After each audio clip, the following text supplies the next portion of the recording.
All right, we'll wait.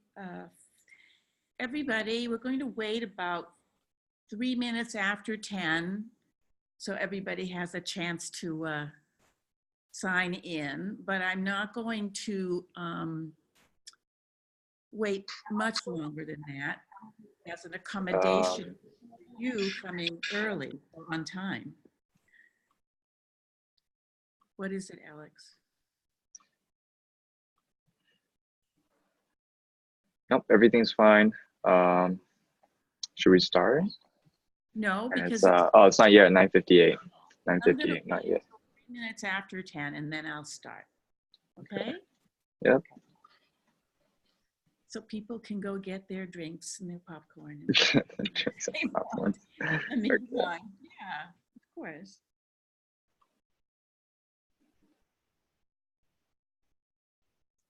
Ella, can you talk? She's muted on my screen. I can't unmute her. Every time Yeah, I can't either. Okay, that's strange. Well, Ella, thank you for trying to talk with us. You can chat if you want. Oh, I'm gonna allow the participants to be able to see the participants as well. Chat box isn't open right now, though. The chat box? It should be. Oh, she just. Is that Rob? Is that Rob's side? I think some noises. Rob, there's some noises on your side, Rob. Yeah. Okay, Rob muted.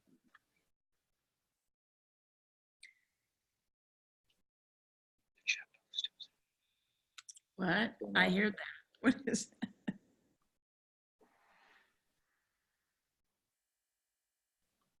I'm going to put up my presentation. It should be.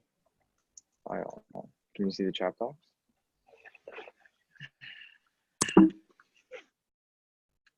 Yeah. See? What? Hi. Type hi. See? Yeah. This is I've got you guys. So we'll wait 5 more minutes. We'll wait 5 more minutes. Yeah. I apologize to everybody who's here. Everybody's a little late sometimes, so I'm going to start at 3 minutes after 10. And I hope that won't inconvenience you too much. But stay, it's worth it, and have some fun.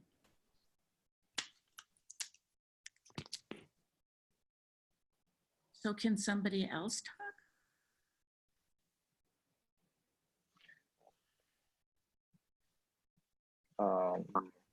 Can allow them to.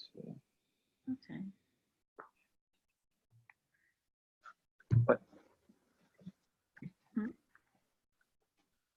Yeah, I see. Okay,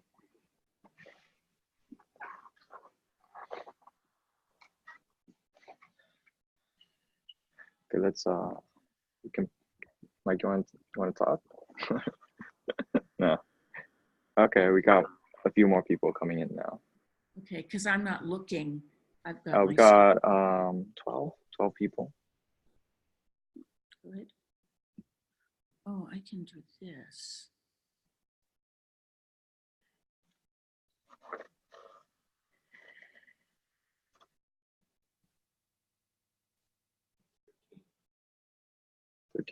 So more people are rolling in. Okay. Good.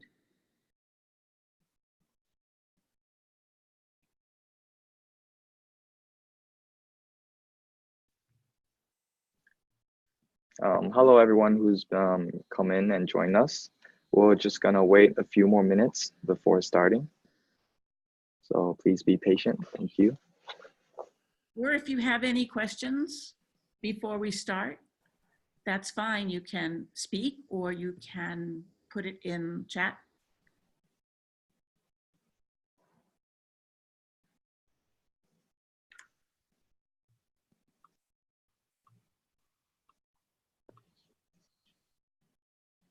All right. Well, it's 3 after 10, so I think we should just get started. And if people join, hopefully they'll be able to catch up. So, Okay, yeah. then let's get started. Hello, welcome everyone. Thank you for joining. My name is Alex. I'll be your host for today. At Glocoach, we host a webinar every month with an interesting speaker in hopes of providing value to anyone who wants to join us. And before I introduce the speaker, just to let everyone know, if you have any questions, we'll have a Q&A at the end of the webinar, and where you can speak up and ask questions. Or if you're a little bit shy, you can leave a question in the question tab, which is right below. There should be a little question tab where you can click on it and type your question in, and we'll look over it when it's a Q&A section. So today's speaker is one of our coach. She's an award-winning consultant and educator and has been a CTI certified professional coach for over 20 years.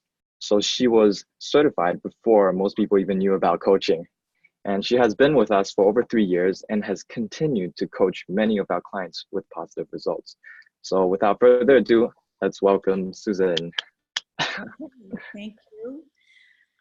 Welcome, everybody. It's my pleasure to be with you this morning, your time. I'm in the States. So let's get started, because we have a lot of things to do.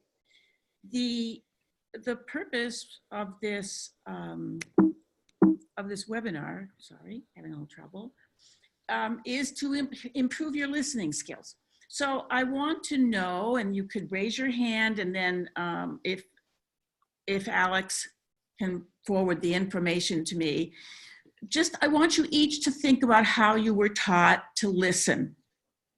Most people are taught to give eye contact, to nod your head, to listen, to restate, to ask questions, to lean in. So a lot of this is what's taught for listening. And I'd like to have each of you, if you can, say yes or no. Do you think you're a good listener? Because at the end, maybe you can compare. And I'd like you to each of you to give yourself a score, with 10 being an amazing listener and 1 being you have some issues. Okay, and just think about it. So you, as a benchmark, so you can, you can look at that at the end. Hopefully you'll feel you can be a better listener. So the first thing we're going to do is have a listening exercise. And I want you're going to be my manager. And I just want you to listen carefully to me and my story. And just listen. And listen as well as you can. Okay. Oh, hi. I'm so glad I ran into you today. Do you have a moment? Because I have a problem. As you know, I've been working here for 4 years in the same job, and I really like it, but I cannot understand why my other team members treat me. It's like they don't like me. And they don't ask me to go to lunch, and they don't ask me to go for drinks with them, and they don't come to my office or ask for help. And I'm more experienced than they are, but still, you advised me the last time I mentioned this to you to speak more at the meetings because of my experience. And I've been trying to do that, but it's hard for me because I don't have the confidence that they do. So I'm afraid to talk a lot. And also, when I'm trying to say something, I tried a couple of times, and both times, John interrupted me, and I didn't want to have any conflict. So I let it go, and then I didn't offer my suggestion. I really cannot deal with this anymore. I need help. I'm hoping you can help me. I don't want to work with these people anymore. So I'm hoping that you can transfer me, that I can transfer to another department. Okay. So you're my manager. I'm going to show you, I'm going to put some things on the screen and I want you to read them. I'm not going to read them to you. You can read yourself. And I want you to see, did you think some of these things? Now, this is level 1 listening, internal listening, all right? And this is how most people listen. So were you thinking some of these things?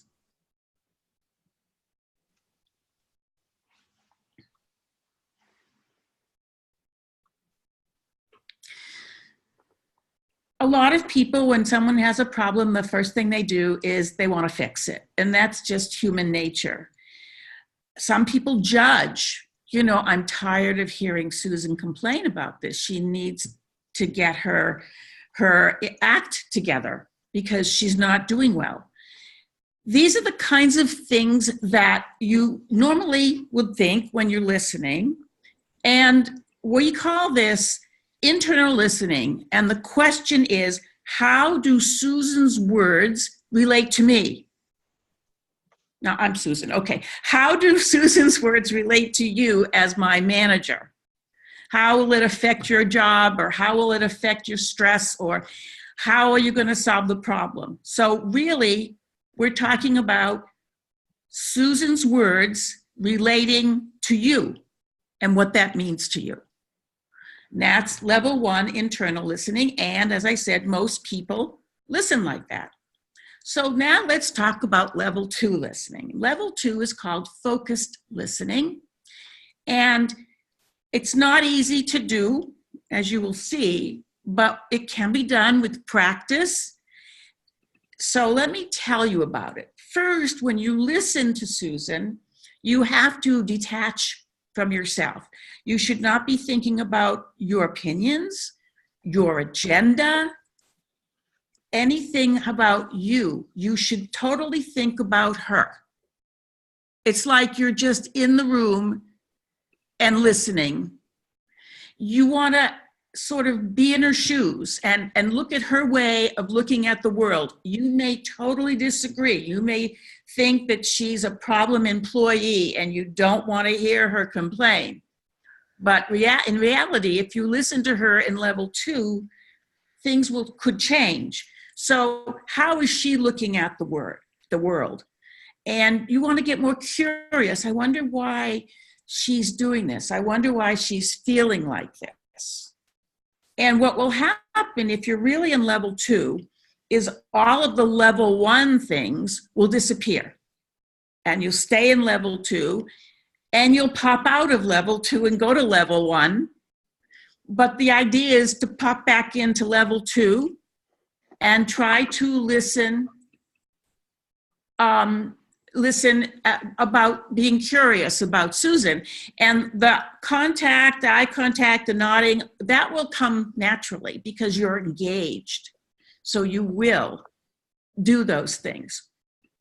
So this is, how do Susan's words relate to Susan? And this is where you're really listening. As you can understand, it's not about you, it's about Susan and understanding, and you withhold your judgment. So, what I want you to do is, I want you to practice focused listening. I'm going to be Susan, you're going to be my manager, and you're going to listen to the story again, but try to stay in level 2. Okay. Oh, I'm so glad I ran into you. I'm having a problem. As you know, I've been working here for 4 years in the same job, and I really like working here, but I can't understand why the other team members don't like me. They don't ask me to go to lunch with them or go for drinks after work, and you advised me to speak more at the team meetings because I'm more experienced and I know more. And I've been trying to do that, but it's hard for me because I'm not confident and I don't have the courage sometimes to speak. When I do try to say something, John, it's usually John, he interrupts me and I don't continue because I don't want there to be conflict. And then usually then I don't say anything. I just let it go and I don't offer my suggestion. I can't deal with this anymore.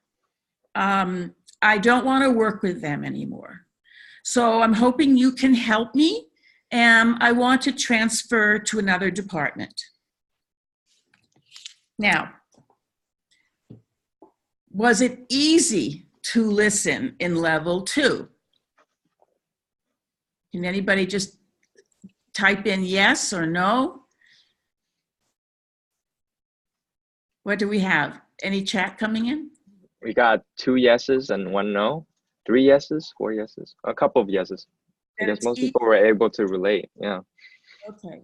All right. So if you were listening, and I'm surprised because most people, when I say this, they don't feel it's easy in level 2. So that's good. You have an advantage.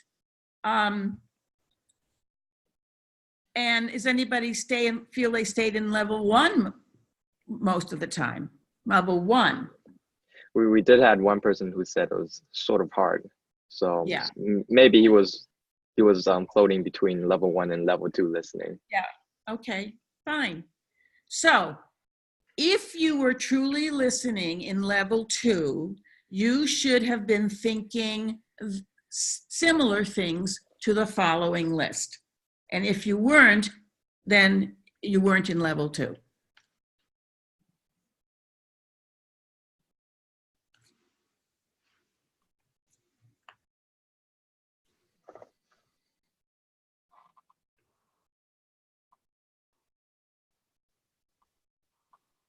So as you can see, this is being with Susan, being curious about how she's feeling, and these are the kinds of things that you're drawing out or interpreting from what she says. And you're not thinking about yourself. You're not making judgments about her. You're really right there with her. And you're not there. And this is level 2 coaching. So it took me a while to learn how to do it and stay in level 2. For those of you that didn't find it difficult, good for you. Maybe you have some other training. Now, level 3 listening is what's called global listening. And I like to think that we have 7 senses.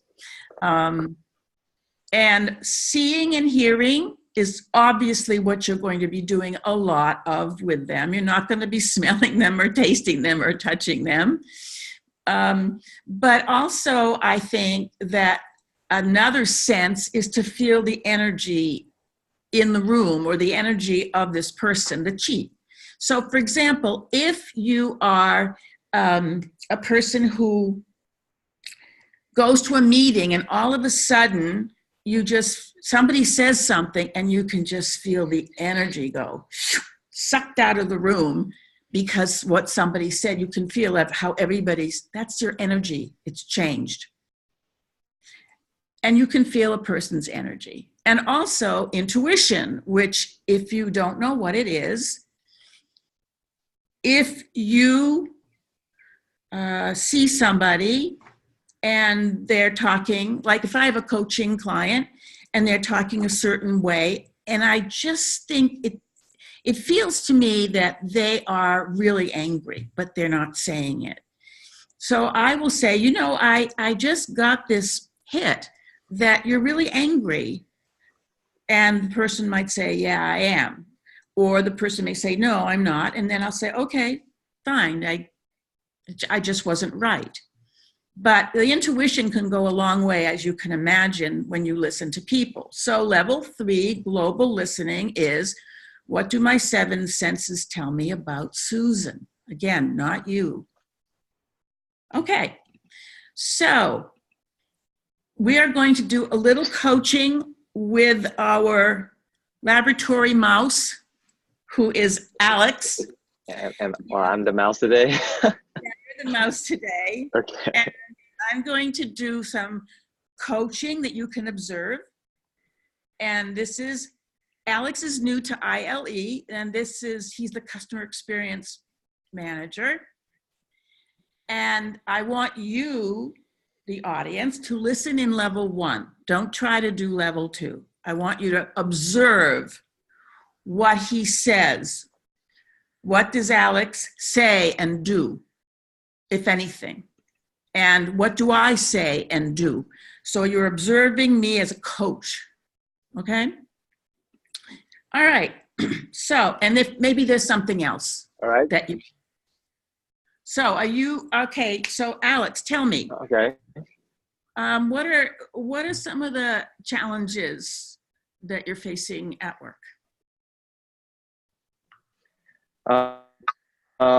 Well, one of the challenges recently was I've been getting 2 new interns at the office. And one of the challenges recently that I've been getting is trying to be able to efficiently and effectively delegate the right amount of work to them, because I've been here for only 3 weeks, so I'm relatively new here. I'm still trying to learn what I'm supposed to do.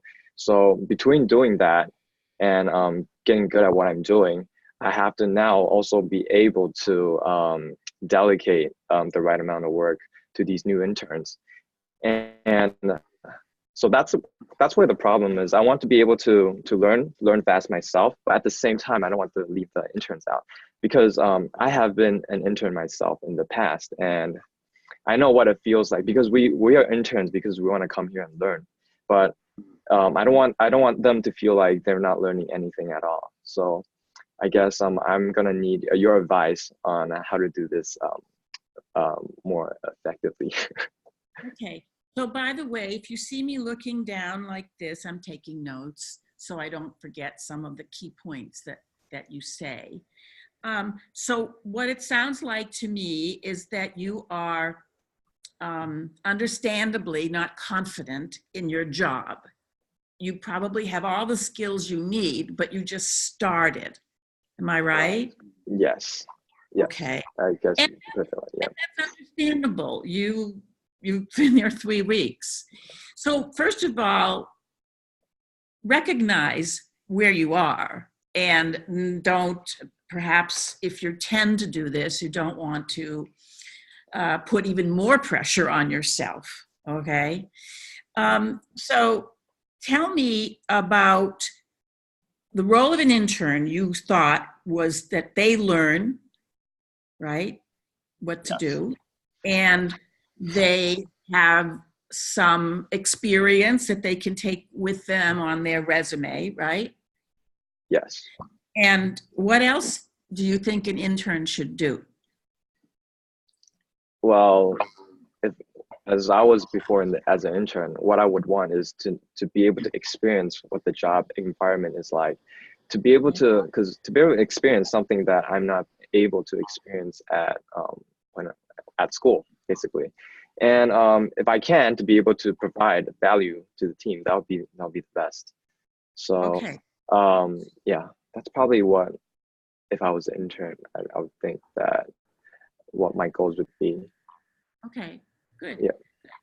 So you now have you know what kinds of things you want to give them, so you can make sure you classify what you give them and check. Will this task help them learn? Will this task understand the job environment? Will it help them feel valued?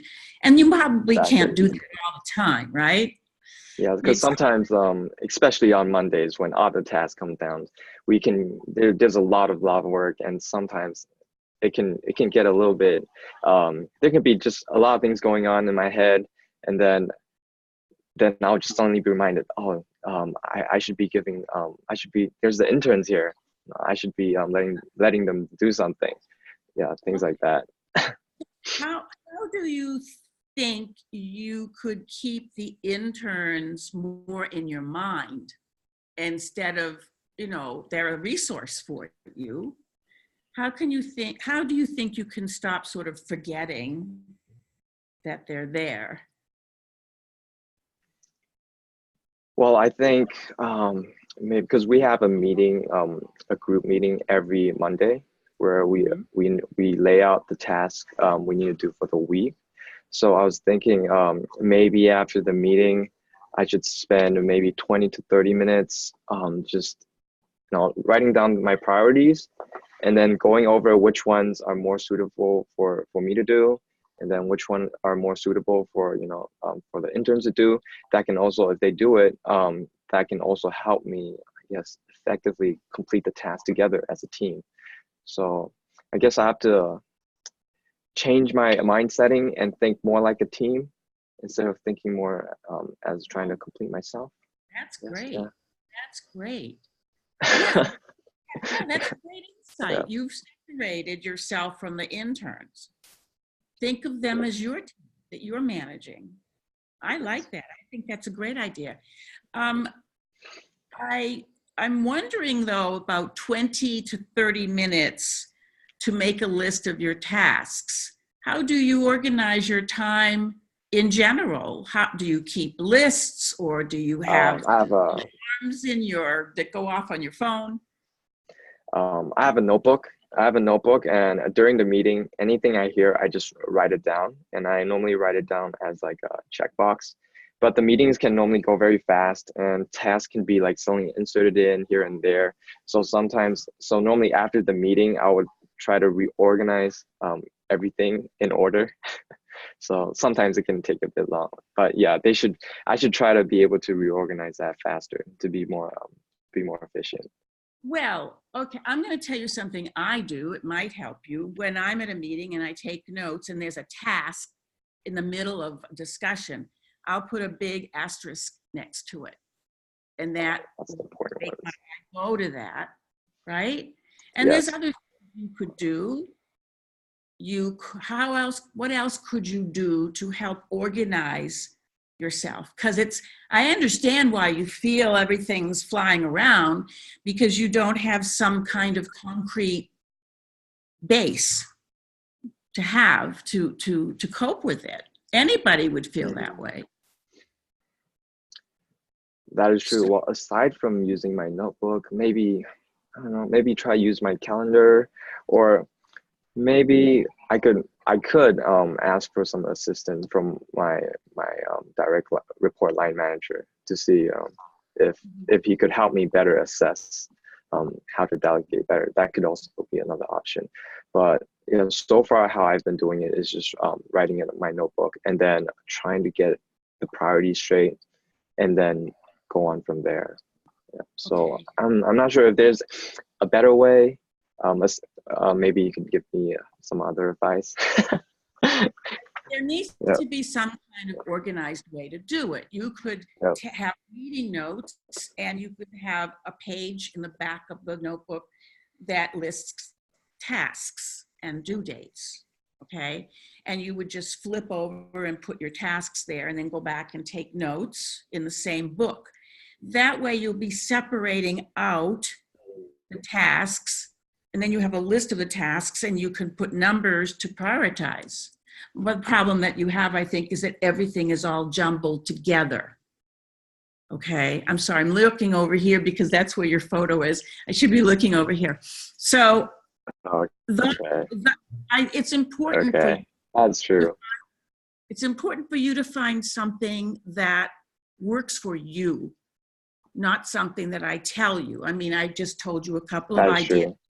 but they have to be things you want. So for the next session that we're going to have, I would like you to do something. I'm going to give you an assignment, and you Okay. can accept it, reject it, or revise it. Okay? Okay. Okay. My assignment for you is to just do a little research, maybe on the internet, or interview some of your colleagues and Okay. find out how they organize, how they keep track of everything they have to do. And talk to as many as you can. And it might be that you like this thing that one person does and that thing that another person does, and create your own system that you will feel comfortable with. And next week when we talk again, I would like you to have made some progress, maybe even have the final process decided. Try, and don't worry, it doesn't have to be perfect. You pick a process and you try it. If it doesn't work, you get another process, revise the process. So don't hold out for the most perfect process, all right? Okay? Okay. So I would try and organize my notes a bit faster, and I'll try and talk to a colleague who has a similar experience in the past to try and get some of their Right. suggestions or their experience. All right, that Right. sounds good. That's definitely doable. Yeah. Good. Great. So the other thing is that there's a lot of noise going on, and you're new and you don't have instincts yet on the job. You don't know how to do certain things. This will give you a foundation, and then hopefully you'll feel more grounded to move on and do the other things you want to do. Okay? Great. Yeah. So I'll see you next time. All right. So what what did you notice? And I need people to go into the chat. What did you notice that I did? What do you notice that Alex did? How was it different for you to observe this kind of conversation? Or was it something very common for you that you've experienced before? Anybody typing anything? Don't be shy. I can't see you anyway. They're probably typing right now. Okay.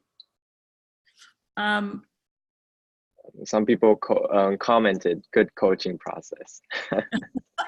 Okay, that's nice to have compliments. But what did you learn from that? What did you notice? What did I do? Well, okay, as people are still typing for me, as people are still typing for me personally, I felt I wanted to search for answers on your end, but you were kind of leading me to answer them myself. And now thinking about it, if I'm able to find the answers myself, then I guess I'll feel more inclined to do it myself. So that's something I just realized. Yeah. Number two, okay. As a coach, I believe that you're resourceful, that you have the inner resources to do this. And you may not think you do, but it's like you and I are on a journey. We're equals. I don't know more than you do. We're walking down the road and I'm shining the flashlight and saying to you, what about, let's look over here.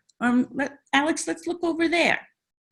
So that you can come to these yourself. And I can promise you that your bosses will like that, because nobody wants somebody to be coming to them all the time and saying, oh, help me, I don't know what to do. And then you don't have time, so you just fix it. But then they keep coming to you because they're not learning. So to take the time for a process like this, the first time, second time, whatever, have a conversation, then you'll see people will grow. And they will be resourceful, and they'll come up with good solutions and be happier because it's part of them. If I tell you to do something and you do it and you don't like it, you're not going to do it anymore, right? Any other comments coming? Okay. Yes, we actually got a couple of comments. I'm just going to read them really quickly. Susan is judging and gives a good good suggestions based on your own opinions. You give suggestions to Alex how to improve yourself, giving suggestions by using previous experience. You ask questions to get more information. You put a lot of trust in Alex, trust that Alex has the answers within himself. Asking good questions and lead him to think.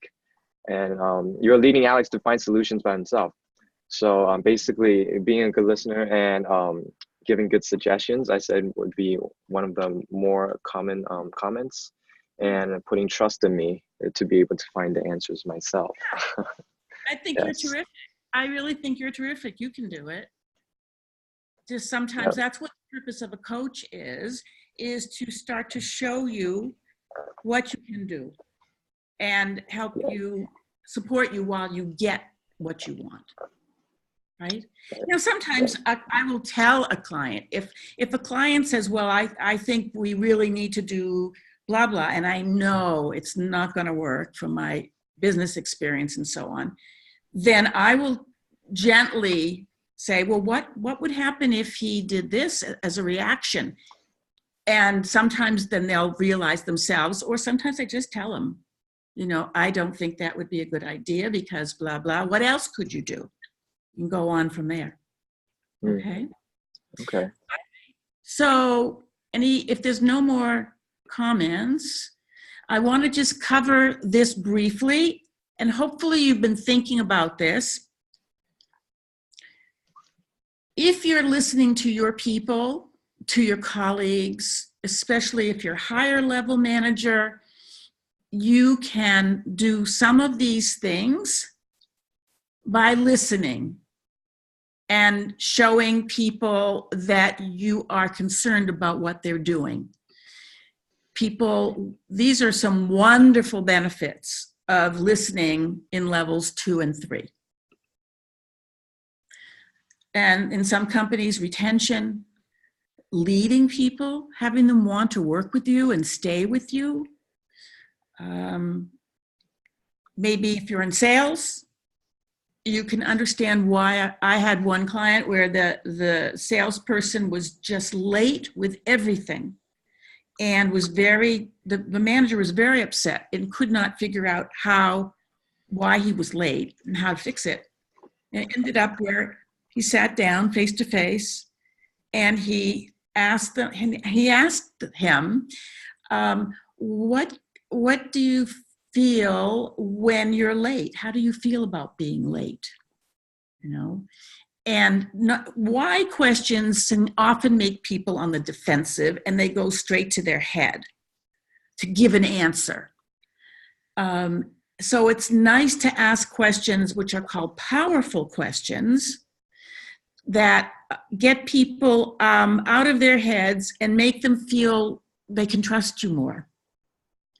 And it's possible I could do another webinar later on powerful questions, because that's a big part of the listening. Then what are you going to do with your questions?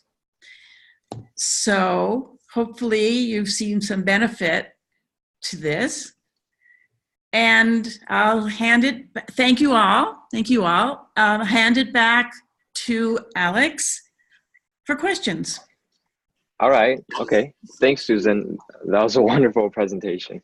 I hope the audience was able to learn a thing or two about becoming a better listener. And no matter if it's listening to your friends or colleagues or managers or employees, if you have time, please scan the QR code in the slide to follow our WeChat account for more content or webinar updates in the future. And now we'll open up the floor to any questions for Susan. So I'm gonna take a look at the tab down below to see if any of you has typed in any questions. Okay, so we have one from, okay, we have one, you can see it? We have one from Mike. I'll read it out loud. I understand how to do this on a one-on-one situation, but I would find it hard to do this in a group setting. For example, a big meeting where everybody is interrupting and I'm struggling to get a word in. Listen. Do I need to, I'll allow Mike to talk. I'm confused, Mike, about, are you talking about speaking up at a meeting, or are you talking about listening level 1 and 2? Or 3? Is Mike clear? So I am talking about, this is really about speaking up, because that's a whole different can of worms. I'm thinking more about when there's just a lot of people speaking and it's just hard to step into each one of their shoes and see where their opinion is coming from without immediately making a judgment before someone else is speaking and have to turn my attention to them. Well, I'm wondering if you have any tips and tricks to do that. Well, first of all, the best way to really listen is to listen to one-on-one or coach a team. You can coach a whole team, but it's then it's got to do with everybody answering questions and you're sort of facilitating it. What you're talking about is finding a way to be heard, like Susan had her problem. And there's many ways you can do that. I wouldn't go into it now, but coaching could help you find, as we say, find your voice and find your confidence and give you develop some words to get in. Because if you've got a really active group talking, then you have to step up. And there's different ways to do it. For example, you could just raise your voice. Now, I know in China, the politeness and so on, but if you just say, excuse me, everybody, I have a question, or I have something to say about this. And they'll probably be embarrassed for talking so loud and not listening to you. There's many other ways that you can develop with a coach. And ultimately, the more confidence you have, the more you're likely to speak up. And I guess that's all I have to say about it right now, but I'd be happy to talk to you about it later. Okay? Okay. Yeah, thank you. Okay. There's another question. Is intuition... All right. Okay. Susan, you can read this then. Yeah. Is intuition the primary distinction between level 2 and level 3? Okay, so this is by Sage. Let me allow this person to talk. Okay, Sage, feel free to talk. You have to unmute yourself first. Maybe you need to tell them where the... is. Yep, seems like he can talk. Okay. Sage? I was just trying to discover the difference between level 2 and level 3. Level 3 obviously is, I guess, the ideal. And I wondered if it was the hit or the intuition that was the primary difference to reach level 3. Actually, as a coach or as somebody really listening well, you want to listen in level 2 and level 3. So you're talking and you're asking questions and you're listening, but then you're noticing how maybe the person is not looking at you, or sitting way back, not engaged, or the tone of their voice or expressions on their faces, all the other environment, not just body language, that you just have a feeling that the person is not with you, that the person is like thinking about going back to work or something. So you have to take in the environment and the questioning. So 2 and 3 are the way to go. And the major difference is not intuition. It's seeing the person, hearing the person in a way that is not just the words, but things beyond the words. And then the energy in the room. For example, I've had a client, and I do a lot of coaching on the phone, I have in the past, and you're talking and all of a sudden you can just hear this silence because of something that you said or the person said. And I will often say, I hear that you're pausing, what's happening? And then usually they'll say, well, I just realized the mistakes I've been making, or something like that. And then you coach on that. That's helpful. And Thank you.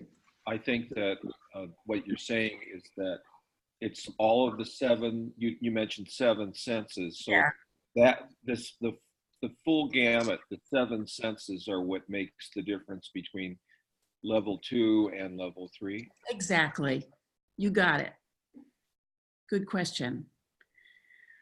All right. So does anybody else have any questions? Okay. Any Well, more questions? I don't know. Well, you might be wondering about how people come to coaching sessions and what they're like. Now, different coaches have different ways of doing things. And the way that I do it, and it's probably, but the way many people do, many coaches do, is the client calls me or we agree to meet on Zoom. And the client just brings whatever's going on for them that day. Now, if we have specific goals, we'll map out the goals, the challenges they're facing, and the goals that they need to reach. Sometimes, not when it's the business coaching and your company's paying for coaching, but it's more personal coaching, we'll go wherever, whatever's going on for you in your life. So, and sometimes that happens when you're doing business coaching too. I had a client who felt that he was very driven, and he found that people didn't like him or come to him, that they always fought him. And we started investigating what was going on with that, and it turned out that he saw these other people as the enemy. He was in purchasing, and he had to negotiate lower prices. And so what happened was he thought of them as, I've got to convince them, and they're the energy and the enemy, and I'm right and they're wrong. When in fact, that was sort of in his personality, that was his mindset. And what we coached on and what he eventually did, and his colleagues noticed, was that he switched from in his mindset about them and tried to find common ground, which is of course basic negotiation, but he didn't see that. And he was much more successful, but his way of doing things was hurting him. And I was particularly pleased with him because it changed him at home with his son, with his wife. He became a much more sympathetic, empathetic person, understanding different people's opinions. When you come to work and you get coached, it's not like you go home and you're a different person. Coaching happens all the time in all parts of your life. You can take something you learn in coaching and apply it to personal. Okay, there's still 28 people here, it looks like, that they're listening. So any other questions? Otherwise, we'll just call it a day and you can go back to your work. That's it. Do we have any more questions? Don't be shy. Or you could just raise your hand and I'll let you talk. Yeah. If not, there'll be a All right. questionnaire. Yeah. Want to talk about the questionnaire and to get feedback? Yes. ILE. Yes. Well, okay. If there's no more questions, then well, of course, thank you all for joining us here today. And if you've registered, which you obviously have, then we'll be sending you the highlights of this webinar, so you will not miss out on anything. And in a couple of days, we'll also be sending you feedback, and we hope that you could fill it out to help make us give the webinars in the future. And again, we will be hosting webinars every month, so please stay tuned to Glocoach, and we hope to see you all again. Thank you very much. And I hope. All right, and I'll be ending.